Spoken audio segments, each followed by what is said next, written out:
कमला कोशी प्यार पखारे तेहन मिथिला धाम यो। कमला कोशी प्यार पखारे तेहन मिथिला धाम यो। वही मिथिला के बेटी हम रश्मि अहाँ सबके झुक झुक करे छी प्रणाम यो। अहाँ सबके झुक झुक करे छी प्रणाम यो। आओ समस्त मिथिलांचल के श्रोतागण, हमर दुलारू दर्शकगण, शिव चर्चा के गीत लऽ उपस्थित भेल छी। आशा अछि जे अहाँ सब एहि गीत के बहुत दुलार प्यार देबै, लेकिन दुलार प्यार ओहिना नहीं भ जाय छै। दुलार प्यार केना देबै? RCM मैथिली भक्ति चैनल एक बेर और दोहरा दै छी। RCM मैथिली भक्ति चैनल के सब्सक्राइब क क, शेयर क क, लाइक क क अपन प्यार देबै। जाहि के प्रोड्यूसर छथिन हमर आदरणीय राकेश भैया, आ हमर सखी सब, गुरु बहिन सब, गीतांजन छथि आ सुनीता, आ हमर सब गुरु भाई जते सुंदर साज बाज लऽ उपस्थित छथिन, सब गोटे के तरफ से प्रणाम करै छी और आशीर्वादक आशा करै छी। कहै छै सब किछ भेट जाइ छै दुनिया में, लेकिन गुरु नहीं भेटै छै।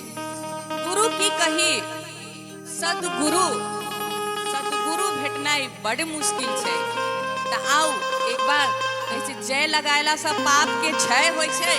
एक बेर प्रेम से सब गोटे जयकारा लगेबै। कहू शिव गुरु की जय, मैया भवानी की। आओ गीत सुनाबी यहाँ सबके।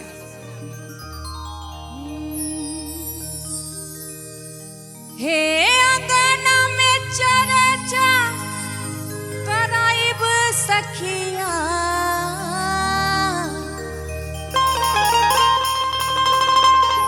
हो अंगना में चर्चा कराइब सखिया। वाह की बात है। और की बहिना कहियो शिव गुरु के हम गोहराइब सखिया। शिव गुरु के हम गोहराइब सखिया। शिव गुरु के हम गोहराइब सखिया।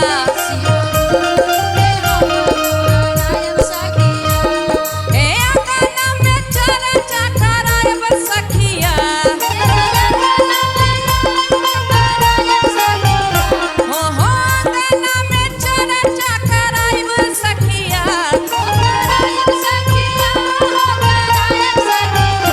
शिव गुरु के शिव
शिव गुरु से की मांगबे की मांगबी सबसे पहिने मांगे छिए सबसे पहिने दाया मांगब दोसरे में चरा चाह